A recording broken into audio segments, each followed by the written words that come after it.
तज्ज्ञानं प्रशमकरं यद् इन्द्रियाणाम्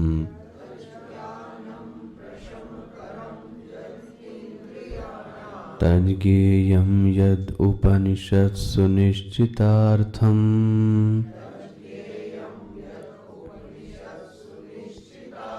ते धन्या भुवि परमार्थनिश्चिताः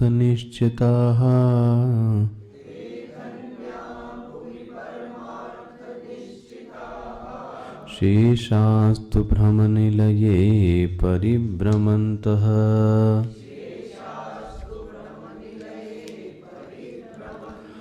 आदौ विजित्य विषयान् मदमोहराग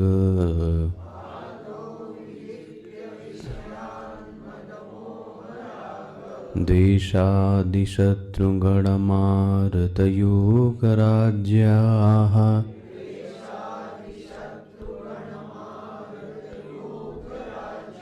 ज्ञात्वा मतं समनुभूय परात्मविद्या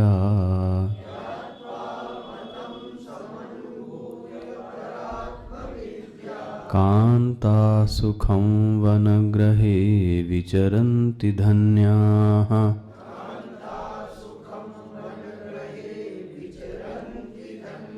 त्यक्त्वा गृहे रतिमधोगतिहेतुभूताम्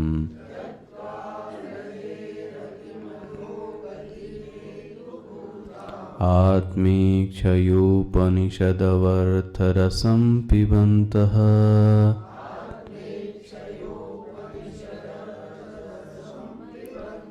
वीतस्पृहा विषयभोगपदे विरक्ता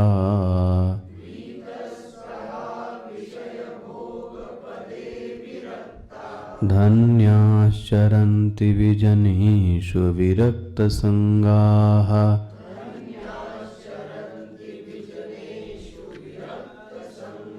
त्यक्त्वा ममाहमिति बन्धकरे पदे द्वे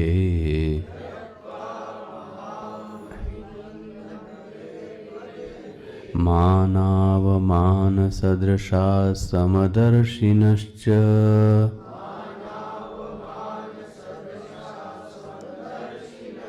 कर्तारमन्य अवगम्य तदर्पितानि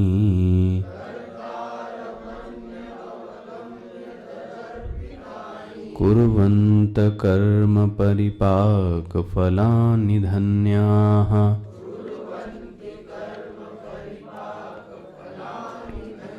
त्यक्त्वा ईषणात्रयम् अवेक्षितमोक्षमार्गाः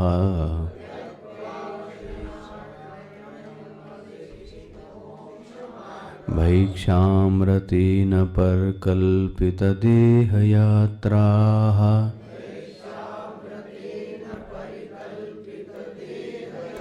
ज्योतिपरात् परतरं परमात्मसंज्ञम्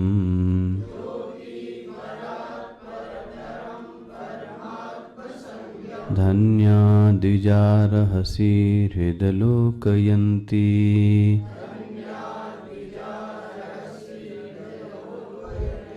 नासन्न सन्न सदसन्न महन्न चाणु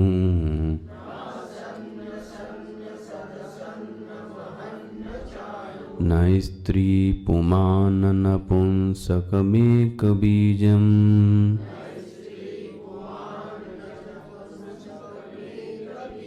यैर्ब्रह्मा तत्समनुपासितमेकचित्तैः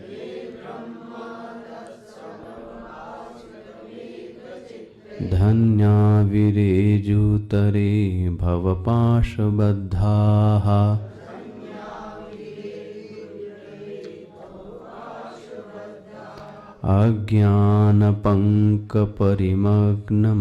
अज्ञानपङ्कपरिमग्नमपेतसारम्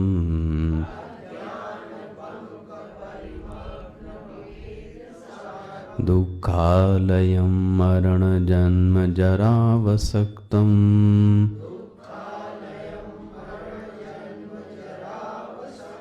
संसारबन्धननित्यमवेक्ष्य धन्या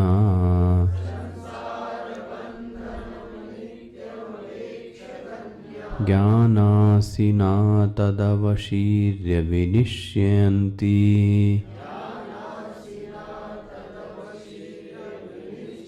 ज्ञानासिना तदवशीर्य विनश्चयन्ति।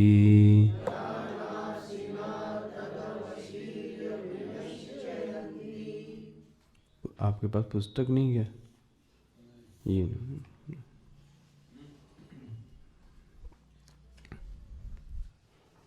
और किसके पास नहीं है?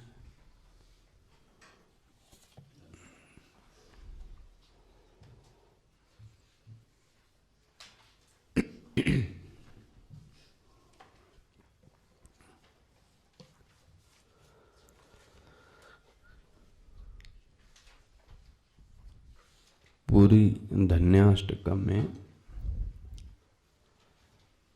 दो पक्षों के ऊपर विशेष चर्चा की है।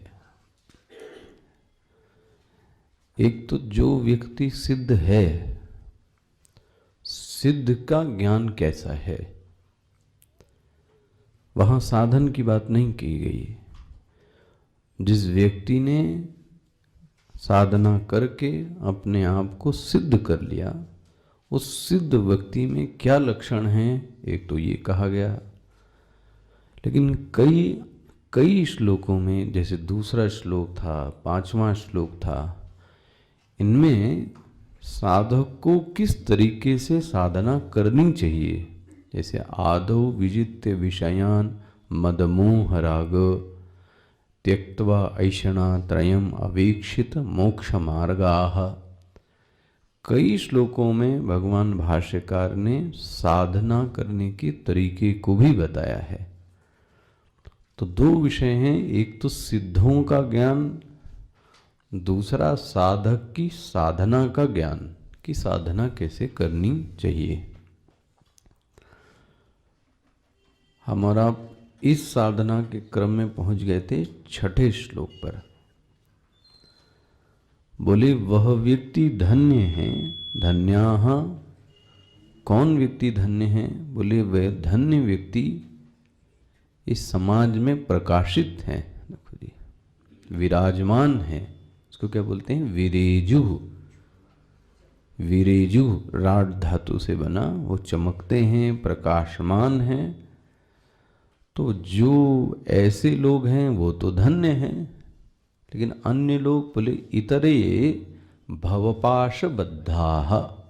अन्य लोग तो भव के पाश में बद्ध हैं। भव के पाश में बद्ध मतलब जकड़े हुए हैं। कौन लोग हैं जिनको आपने बोला ये लोग चमकते हैं, विराजमान हैं, जो लोग धन्य हैं? देखो अब उसके बारे में बोलते हैं, इनकी साधना क्या है। तत् सम अनुपासितम, ये प्रमुख शब्द है साधना का। तत् यही ब्रह्म तत् सम अनुपासितम। अब उन्होंने उपासना प्रारंभ की, लेकिन कैसी उपासना? अनुपासितम, बाद की उपासना प्रारंभ की। तो कल मैं आपसे कह रहा था, उपासना का अर्थ है ध्यान, क्योंकि ध्यान की स्थिति बाद में ही आती है। अनु शब्द इसीलिए लगाया गया कि व्यक्ति ने पहले अच्छे से ज्ञान को क्या कर लिया हो, सुन लिया हो। साधक समाज में सबसे बड़ी ब्रह्म ज्ञान की गड़बड़ी ये है कि हर साधक ध्यान करना चाहता है और उसके प्रति एक दीवानापन है, लेकिन वह इस बात को नहीं समझता कि ध्यान आखिर करेगा किसका। आंखें बंद करने को ध्यान तो नहीं कहते, और आंखें किसी ने बंद कर भी ली तो जैसे ही व्यक्ति नेत्र बंद करेगा उसके सामने प्रश्न आएगा, अब क्या करूं? तो उस समय व्यक्ति क्या हो गया? बेचैन। अब ये बेचैनी क्यों आई? क्योंकि आपने पहले से श्रवण की साधना की ही नहीं है। देखो, अच्छा ये भी संभव है, किसी ने श्रवण कर लिया है कि मैं ब्रह्म हूँ, ये आत्मा है, ये जगत है। लेकिन जैसे ही वह ध्यान की स्थिति में बैठेगा और ये कहेगा कि मैं ब्रह्म हूँ, मैं सच्चिदानंद हूँ, मैं जीव नहीं हूँ, वैसे ही उसका मन उसको जवाब देगा, वो तो ठीक है, लेकिन तुम पैदा तो हुए हो, शरीर तो है, कहाँ से ब्रह्म हो गए? तो सुने हुए ज्ञान पर स्वयं के मन ने क्या कर दिया? प्रश्न उठा दिया। तो अब आपका समय किस में चला गया? उस संशय को हल करना। अच्छी बात है, लेकिन यदि संशय को हल करने में समय जा रहा है तो उस प्रक्रिया को, उस समय को ध्यान नहीं कह सकते। ठीक है, दोनों में अंतर समझ में आ रहा है? इसीलिए मैं बार बार कहता हूं, सुने हुए में और गुने हुए में, पहला तो सुना हो और सुना होने के बाद उसने उस ज्ञान को तर्कों के माध्यम से, प्रश्नों के माध्यम से पूर्व पक्ष उठाकर मन में मनन किया हो। मनन का मतलब क्या हुआ? मनन मतलब चिंतन नहीं।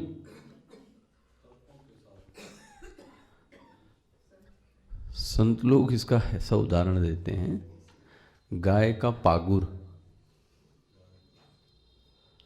जो दूध निकलता है गाय से, उसने चारे को क्या कर लिया?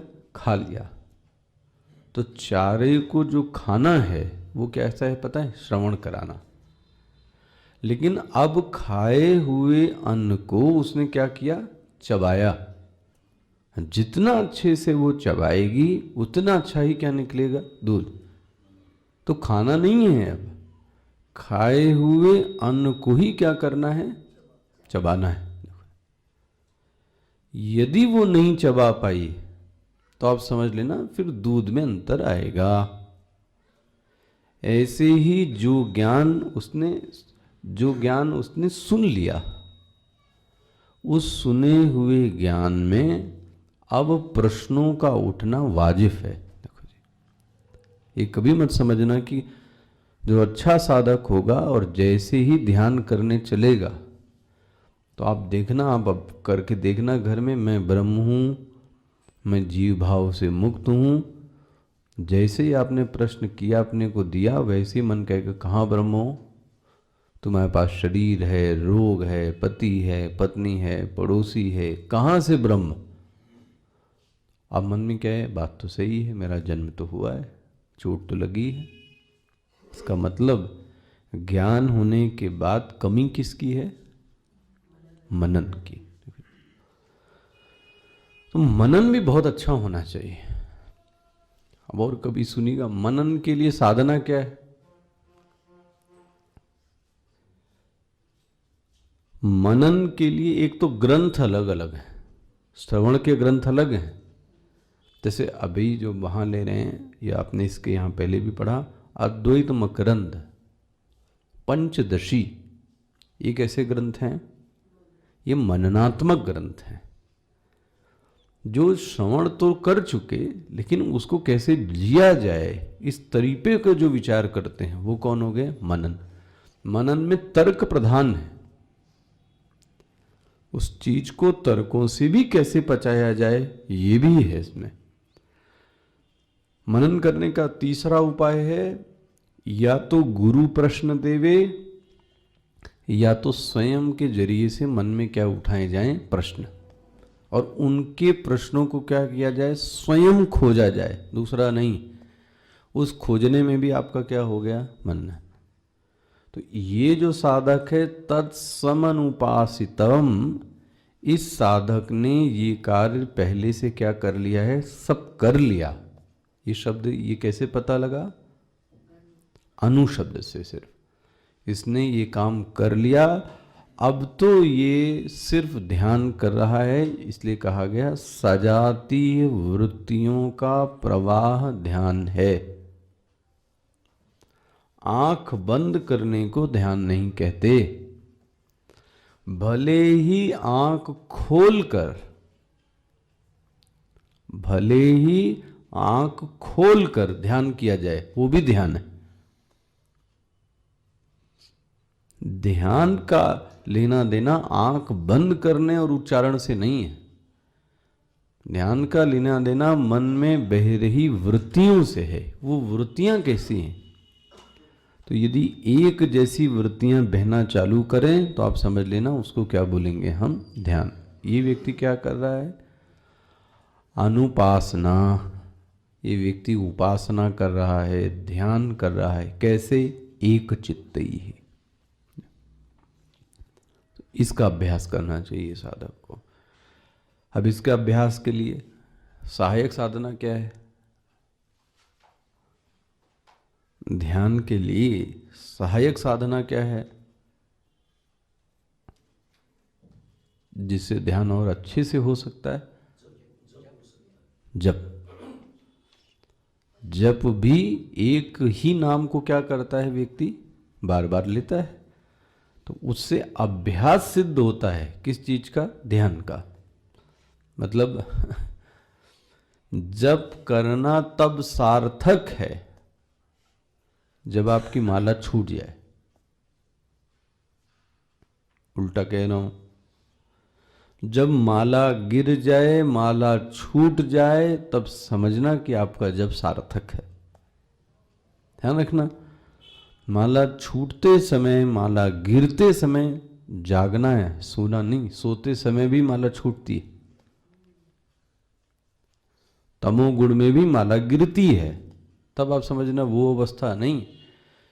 ऐसा कहूं कि माला इस उंगली पर बोझ बनने लगे, देखो जी, माला ही बोझ बनने लगे और चित्त आपका कैसा हो? जागृत। तब समझना ये मांग मन की क्या हो रही पता है? कि आप ध्यान की कक्षा में क्या कर जाइए? प्रवेश कीजिए। ये सिग्नल है।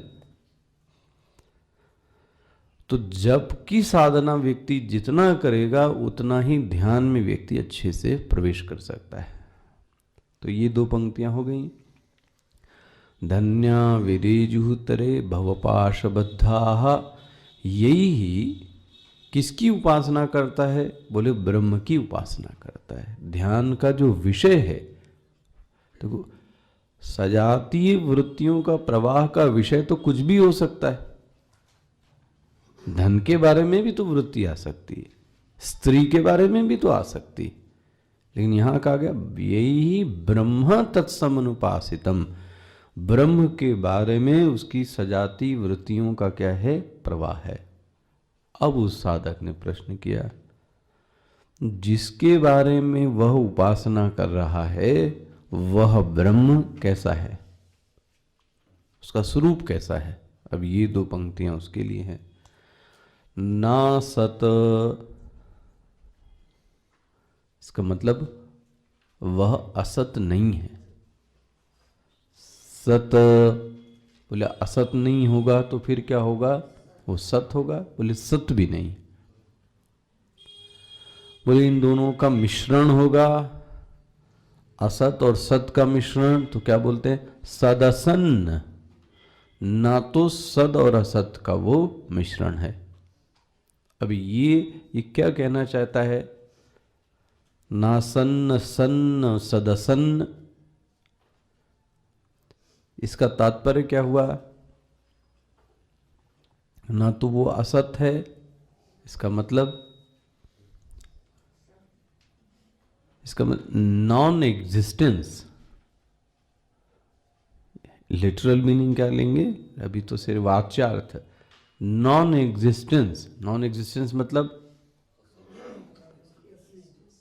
उसका अस्तित्व ही नहीं है, ऐसा नहीं है। बोले उसका अस्तित्व है। फिर बाद में क्या बोलते हैं? वो सत भी नहीं है। बोले उसका अस्तित्व भी नहीं। अब लो जी, अब साधक घबरा जाता है, क्या किया जावे? सत माने तो भी मना है, असत माने तो भी मना है, सद असत माने वो हो ही नहीं सकता, तो मना है ही है। अब इसको अच्छे से समझिएगा क्या कहा जा रहा है।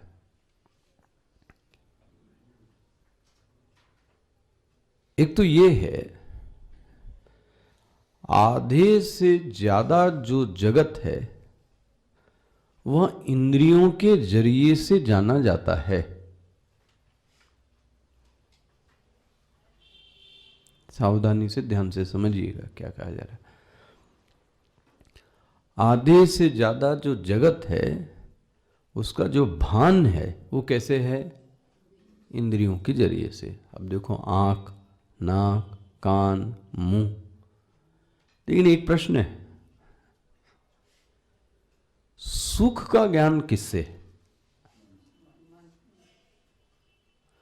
तो सुख को प्रत्यक्ष कहेंगे कि सुख को परोक्ष कहेंगे, सुख को अपरोक्ष कहेंगे? अपरोक्ष हो नहीं सकता, अपरोक्षोत ब्रह्म ही है। सुख और दुख को किस कोटि में डाला जाएगा? मतलब सुख क्या इंद्रियों के कारण है? तो फिर मन को किस में डालें?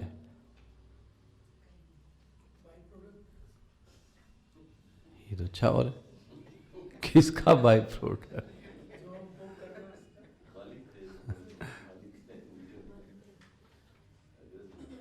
इसी को वेदांत ने बोला अंतर प्रत्यक्ष।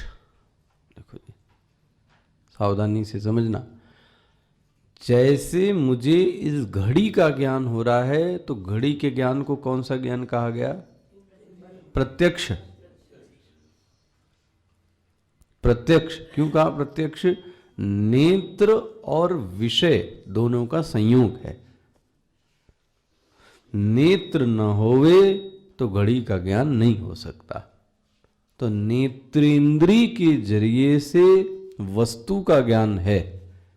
इसका मतलब प्रत्यक्ष ज्ञान में इंद्रियों का लेना देना है।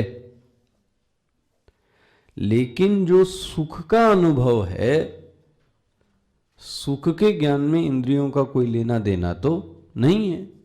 निमित्त बन सकती है, लेकिन सुख का अनुभव कौन करेगा? वो तो मन करेगा। इसका मतलब इस ज्ञान को प्रत्यक्ष में तो नहीं डाल सकते, क्योंकि प्रत्यक्ष में कौन आ गया? इंद्रियां।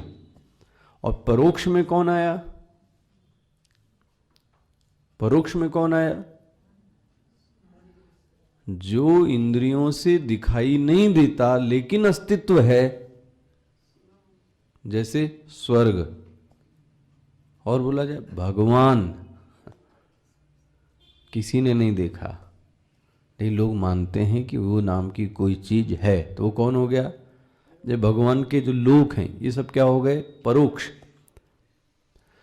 जो इंद्रियों से दिखाई न दे लेकिन उसका अस्तित्व है, वह परोक्ष है। चलो भाई, आपका पुत्र, आपका पति, वो कैसे हैं इस समय? प्रत्यक्ष हैं क्या? अपरोक्ष तो हो नहीं सकते। तो बता क्या? अंतर प्रत्यक्ष भी नहीं है। प्रभु जी ध्यान से। किसमें? नहीं, अंतःकरण से पता नहीं है, ध्यान रखना जरा। इसलिए मैं कह रहा हूं सावधानी से देखना।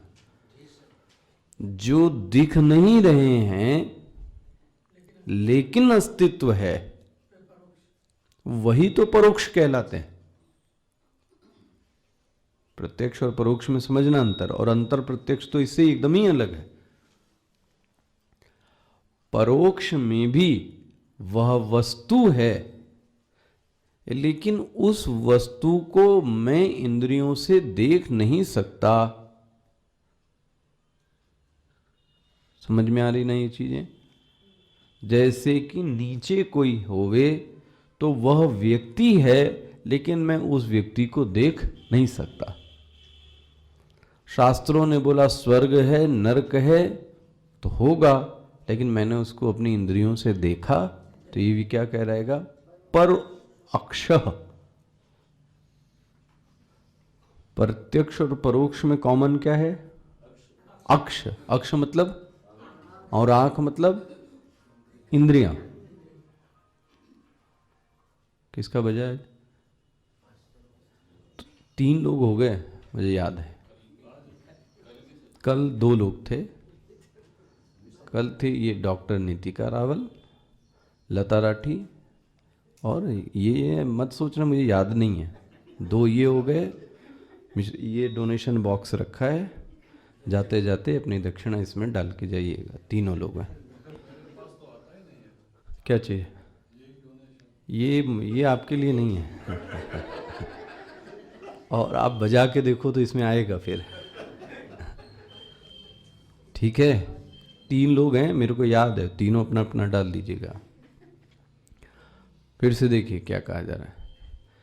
एक, दोनों में कॉमन क्या हो गया? इंद्रियां। लेकिन एक इंद्रियों से अतीत है, लेकिन वो है। ज्ञान उसका किससे होगा? इंद्रियों से ही, लेकिन वो है। और एक कैसा है? सामने है। लेकिन एक में इंद्रियों का कोई लेना देना नहीं है। अनुभूति इंद्रियों से है, किसकी? प्रत्यक्ष में। लेकिन परोक्ष में अनुभूति इंद्रिय से नहीं है। अनुभूति किससे है? मन से। अनुभूति किससे है? बुद्धि से है। मन और बुद्धि को इंद्रियां नहीं माना गया। क्या माना गया? वो तो पंच इंद्रिय हो गई, ये क्या हो गया? अंतःकरण। वो कैसा करण कहलाता है? बहिर्करण। हाँ, स्मृति। हाँ ठीक है, स्मृति भी तो वृत्ति है। किसको? हाँ, तो सबसे पहले इंद्रियां ही वस्तु को क्या करती हैं? लाती हैं। ठीक है, जैसे लाने का काम किसने किया? इंद्रियों ने। लेकिन वो अच्छी है या बुरी, वो कौन निर्धारित करेगा? वो इंद्रिय नहीं करेगी। इसीलिए तो अग्रज कहा। लाने का काम कौन करेगा? इंद्रिय। लेकिन ये सुखी है या दुखी, ये काम कौन करेगा? जैसे ये ठंडा है या गर्म, ये निर्धारित किसने किया? मन ने। इंद्रियों ने सिर्फ ला के उस चीज को क्या किया? दिया। फिर अभी तो अपने विषय पे आइए। तो ना तो वो सत है, ना तो वो असत है। ऐसा नहीं है कि उसका ज्ञान नहीं हो सकता, उसका ज्ञान होता है। लेकिन ऐसे भी नहीं होता है जैसे कि इंद्रियों के द्वारा वस्तुओं का ज्ञान होता है। अंतर समझना क्या कहा जा रहा है। ऐसा भी नहीं है जैसे आप घड़ी को देख रहे हो, ऐसे ही आत्म चैतन्य को देख लें। तो ना तो उसका ज्ञान इंद्रिय से है, ना तो उसका ज्ञान किससे है? मन से है। असत मतलब ये है, जब मन और बुद्धि उस चीज को ग्रहण न कर सकें, मन और बुद्धि उस चीज को ग्रहण न कर सकें, उस चीज को क्या कहा गया? असत। उदाहरण, मन और बुद्धि ग्रहण ना कर सकें, वो तो एकदम ही असत हो गया।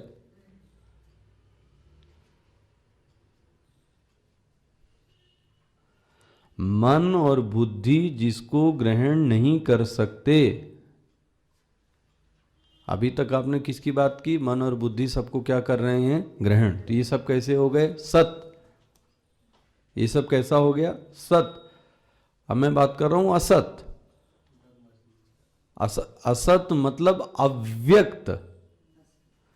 जब सृष्टि की लयावस्था है, उसको न तो मैं मन से ग्रहण कर सकता हूं, न तो मैं उसको बुद्धि से। उसी को समझिए किससे? सुषुप्ति अवस्था से। नींद की अवस्था को न तो आप मन से समझ सकते हैं, न तो ये नींद समझ में कब आई? मतलब जब मन और बुद्धि क्या हुआ? लेकिन उस समय कहां गए? गाढ़ी नींद में व्यक्ति कहां था? लेकिन था कि नहीं था? था। गाढ़ी नींद में व्यक्ति था, लेकिन उस दृश्य को वो ना तो वह मन से देख सकता है, ना तो उस दृश्य को वो बुद्धि से देख सकता है। 2 जीवन में देखिए, कॉस्मिक एंड इंडिविजुअल। समष्टि जीवन में जो प्रलय की अवस्था है, जगत की लयावस्था, त्रिगुणों की साम्यावस्था, वह व्यक्ति देख नहीं सकता। व्यष्टि जीवन में इसको समझना हो तो व्यक्ति अपनी नींद को भी क्या करेगा, नहीं देख सकता। अगर नींद को देख रहा है इसका मतलब सोया ही नहीं। और यदि सोया है हाँ तो नींद को नहीं देख सकता। तो ऐसी एक चीज, तो सद असत समझ में आ रहा है क्या कहा जा रहा है?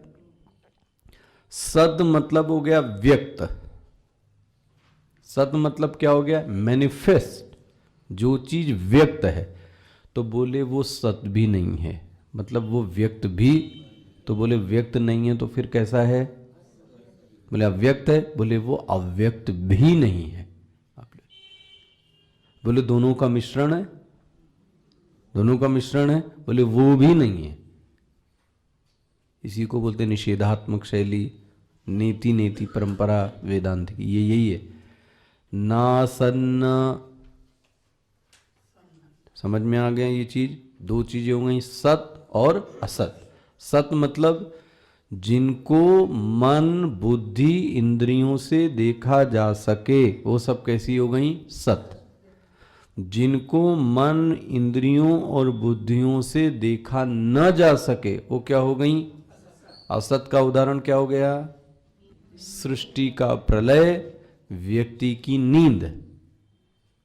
लेकिन व्यक्ति की नींद को नहीं देखने के बावजूद भी व्यक्ति व्यक्ति है।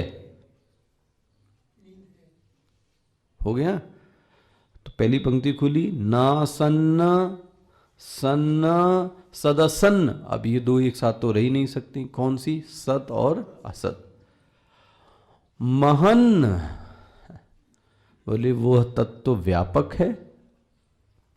ये किसने कहा व्यापक है? ये सांख्य दर्शन ने बोला है, ये योग दर्शन ने बोला है। सांख्य दर्शन और योग दर्शन क्या मानते हैं? वह तत्व कैसा है? व्यापक। बोले महाराज जी वो व्यापक भी नहीं है। तो बोले व्यापक नहीं है तो फिर क्या है? अणु है, अणु है। बोले वो अणु भी नहीं है। अब अणु किसने माना? अणु माना न्याय दर्शन ने, न्याय दर्शन। और जैनियों ने क्या माना? जैनियों ने अणु नहीं है,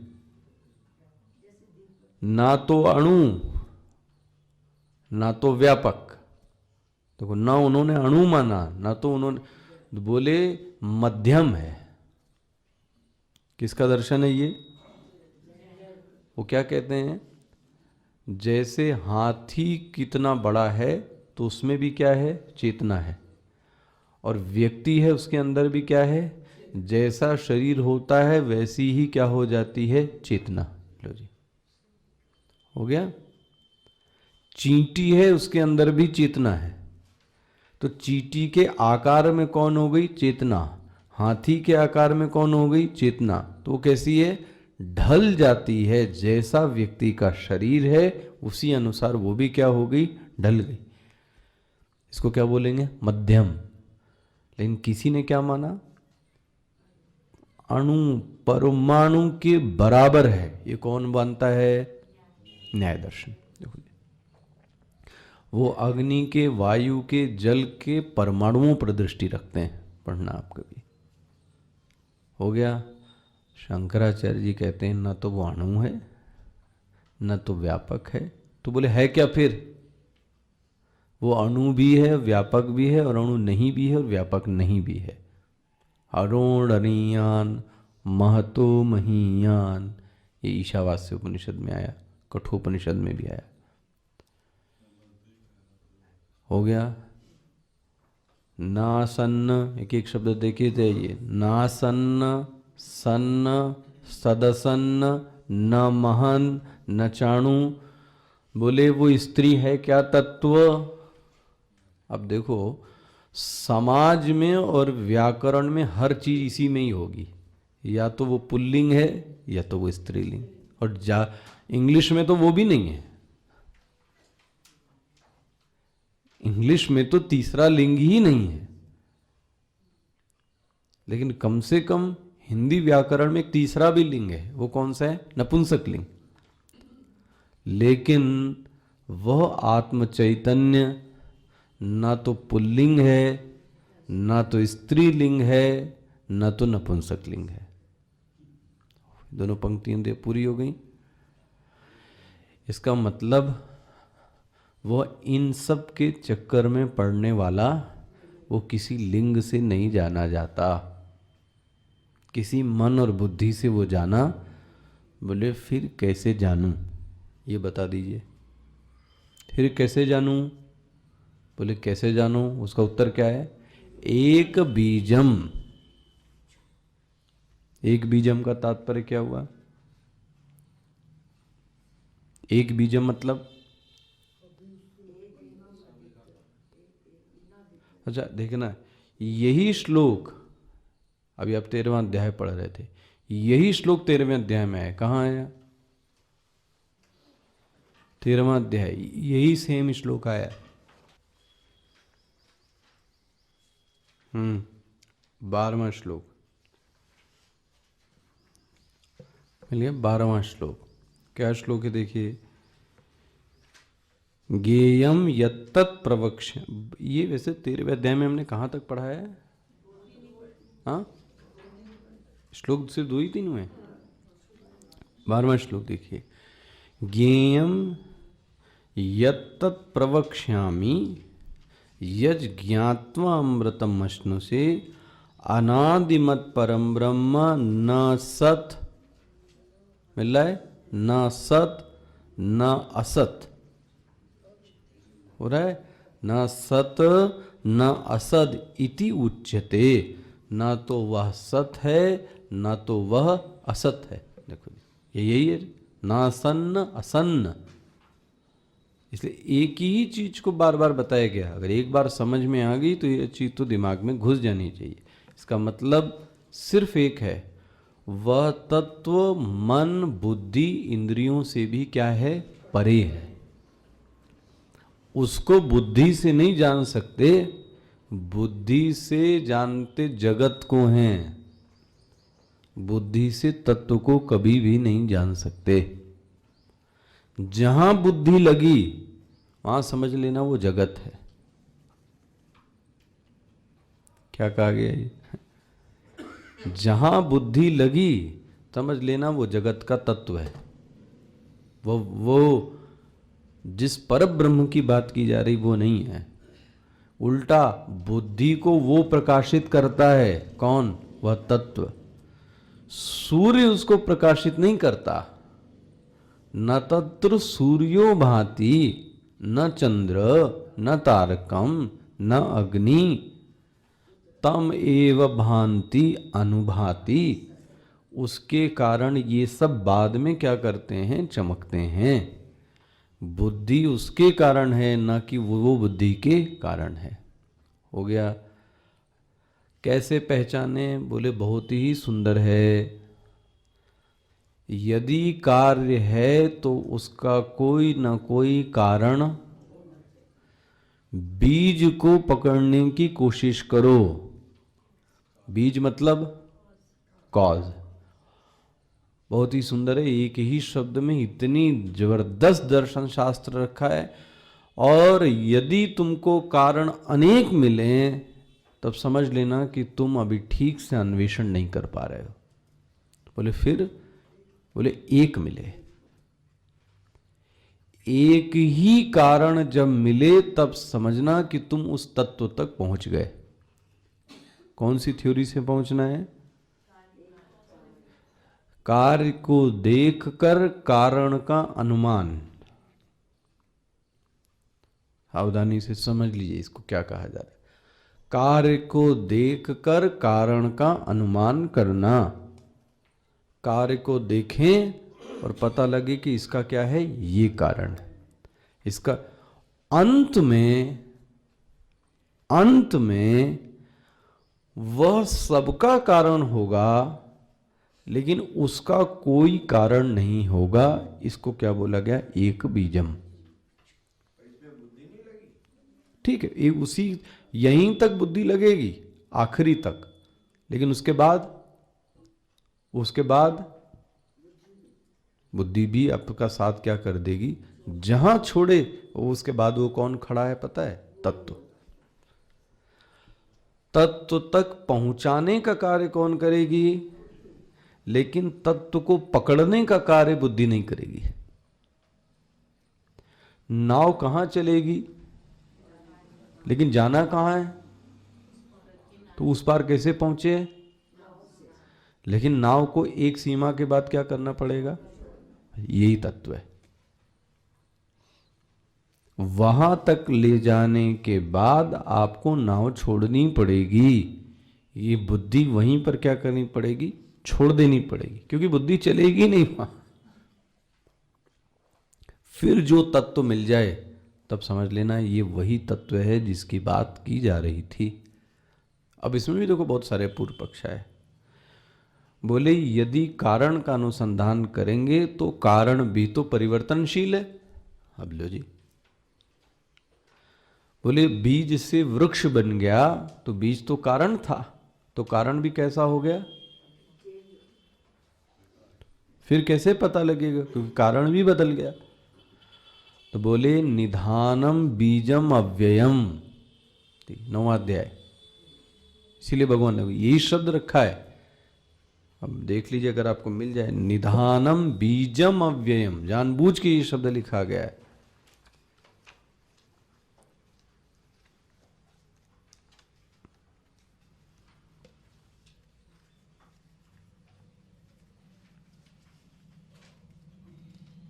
अठारहवां श्लोक मिला, गति भर्ता प्रभु साक्षी निवास शरणम सुरत प्रभव प्रलय स्थानम निधानम, लेकिन बीज के आगे शब्द क्या लगा दिया, ऐसा कारण जो परिवर्तनशील न होवे, व्यय कारण होगा तो जगत है। अंत में व्यक्ति एक ऐसी जगह पहुंचता है जो सबका कारण है, लेकिन उसका कोई कारण, वही इसकी बात की गई है। वो आइए अब पूरा श्लोक देखिए जरा, ना सन्न सन्न सदसन्न महन्न चाणु न स्त्री न पुमान न नपुंसकम। बोले फिर कैसे जानूं, बोले एक बीजम, वह एक है और जानोगे कैसे, कारण से, उसका कोई कारण नहीं है। कैसे जानूं ये सब, अनुपासितम, क्या करो आप, ध्यान करो। ध्यान भी कैसे करूं, पहले श्रवण हो जावे, फिर क्या हो जावे, मनन। अब इन सब को पूरे श्लोकों को समराइज कर दिया 7वें और 8वें श्लोक में। देखिए वो क्या बोलते हैं,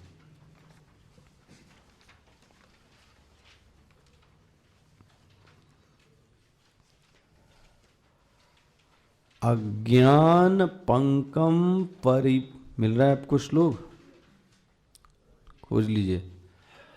अज्ञान पंक परिमग्नम अपेत सारम, देखो बहुत ही सुंदर श्लोक है। नीचे से देख लें, नीचे से देखिए जरा, ज्ञाना सिना, सिना मतलब, ना मतलब तलवार, मिला है आपकी किताब में, लिखा है कि नहीं, ज्ञाना सिना, सिना मतलब तलवार। जिसने ज्ञान की तलवार से, ध्यान रखना, भक्ति की तलवार नहीं, कर्मयोग की तलवार नहीं, ये कर्म की तलवार नहीं, तलवार किसकी, ये ज्ञान व्यक्ति चीज को तुरंत क्या करता है पता है, काटता है, संशय नहीं रहने देता। ज्ञानासिना तद अवशीर्य, उसने क्या कर दिया, तुरंत उसको काट दिया। मतलब अज्ञान को काटने के लिए कौन है, यदि व्यक्ति के अंदर अज्ञान है तो अज्ञान को दूर तो कौन कर सकता है? सिर्फ और सिर्फ ज्ञान। देखो जी, ज्ञान की तलवार से उसने क्या कर दिया? काट दिया। देखो जी, किसको काटा? तो बोले अज्ञान। बोले पहली पंक्ति कैसे लिंक कर दिया उन्होंने? अज्ञान। ज्ञान उसी चीज को काटती जो है ही नहीं, जो वास्तव में है ही नहीं। अज्ञान मिल रहा है। पंक, पंक मतलब कीचड़। इस अज्ञान की दलदल से कौन निकला है? कौन निकला है? बोले जगत। अब जगत मतलब हमारा ध्यान पहले ही जगत कहते हुए कहां चला गया? ये बाहर जगत। ये नहीं, ये जो आपका जीवत्व भाव है जिसकी मैं कल बात कर रहा था, इंडिविजुअलिटी जो है, वो किसका परिणाम है? It is the result of the ignorance. ये जो हम में जीवत्व भाव है, जो कर्तृत्व भाव है, ये किसके कारण है? अज्ञान के कारण। इस अज्ञान को काटेगा कौन? ज्ञान की तलवार। ये वरना ये जगत कैसा है पता है? बोले अपेत सारम। अपेत सारम का अर्थ है ये दिखता है इसके अंदर कुछ भी नहीं है। जैसे कि क्या कहा जाए, दो दृष्टांत देता हूं आप। ये केले का जो तना है वो दिखता कैसा है? मोटा तना भरा होगा, लेकिन जरा आप उसके अंदर देखना क्या है? खोखला है। ये मैं नहीं कह रहा, शंकराचार्य जी का ही दृष्टांत है। कहीं कदली गर्भफल दिखता हरा भरा, ठोस, बड़ा, मोटा है, लेकिन जब अंदर देखेंगे तो क्या है पता है? खोखला है। बोले यही जगत है। हमारे स्वामी जी ने ऐसा दृष्टांत दिया। अपेत सारम की 5 किलो गए और मूंगफली खरीद के ले आए खाने के लिए। कितनी किलो? और जब मूंगफली छीली तो किसी भी मूंगफली में कुछ निकला नहीं। सब कैसी हैं पता है? खाली। दिखती थी बड़ी बड़ी, लग रहा था इसमें बहुत सारी चीजें होंगी, लेकिन खोलने पर पता लगा इसमें कुछ भी नहीं है। बोले जगत कैसा है? अपेत सारम। कुछ भी तत्व नाम की चीज नहीं है इसमें। ये पहली पंक्ति है। अज्ञान पंक परिमग्नम अपेत सारम। ये है जगत की स्थिति। और बोले दुखालयम। दुखों का क्या है पता? ये संसार है। नहीं तो आप जाके देखो जरा बाहर, अभी तो आपको दिखेगा दुखालय कैसा है। और घर के अंदर बंद इसलिए नहीं पता है, अब बाहर तो जाओ तो आपको दिख जाएगा। मैं सबसे कहता हूँ जरा हॉस्पिटल जाओ, आप ओल्ड एज होम जाओ, आप जरा अभी जगत के यहाँ तो नहीं दिखता। आप देखो वो दिल्ली और उसमें आसपास के जो लोग पटरियों पर, और कौन सा उसको बोलते हैं, बनाया जाता है शेल्टर होम जो बनाए जाते हैं विंटर में, एक कंबल में, वो भी 15 रुपए का देता है, उसमें भी 2 लोग घुसे पड़े हैं अंदर। ऐसा है, सोचो। अभी इसको देख के आप क्या बोलोगे? दुखालय। कहां इतना अच्छा सुख देखने को मिलेगा? मंदिर जाओ तो सुखी व्यक्ति दिखेगा ज्यादा, सुखी व्यक्ति नहीं दिखेगा आपको। वहां पे भी कौन दिखेंगे आपको? दुखी। हॉस्पिटल में कौन दिखेंगे? दुखी। पुलिस थाने में कौन दिखेंगे? दुखी। हर जगह दुखालयम। और सच बात है ये। तो इसलिए भगवान भाष्य दुखालयम। किस बात का दुख है भाई? मरण, जन्म, जरा, लो जी। व्यक्ति इन्हीं चीजों में चक्कर में पड़ा है। बुढ़ापा, इसको बोलते जरा अवस्था, या तो मरण या तो जन्म। यही संसार की नियति है। बोले संसार बंधनम नित्यम अवेक्ष धन्याः। कुछ लोग हैं जिन्होंने, उनके गुरु ने उनको कौन सी तलवार पकड़ा दी है? देखो ये तलवार स्वयं नहीं पकड़ सकता व्यक्ति, ये तो पक्की बात है। किसी महात्मा ने, किसी गुरु ने उसको ज्ञान की तलवार क्या कर दी, अब इस ज्ञान की तलवार से वो इस संसार के बंधन को क्या करता है, काटता है, फिर जाके सुख को प्राप्त कर। अगर यह ज्ञान की तलवार न होए तो व्यक्ति सोचो आप कितना दुखी होए, क्योंकि ये जगत ही पूरा कैसा है, दुखालय। जिसके पास भी ज्ञान है वो दुख में भी सुख को क्या करता है, खोज लेता है। लेकिन नहीं है अगर वह ज्ञान की दृष्टि, तो दृष्टि देने वाला तो कोई होगा ही होगा, और तब जाके वह दुख में सुख को खोजता है उस ज्ञान से। अब ये देखेंगे कल दिन कौन सा है, कोशिश करूंगा कि कल ही यह ग्रंथ क्या हो जाए, समाप्त हो जाए तो अच्छी बात है।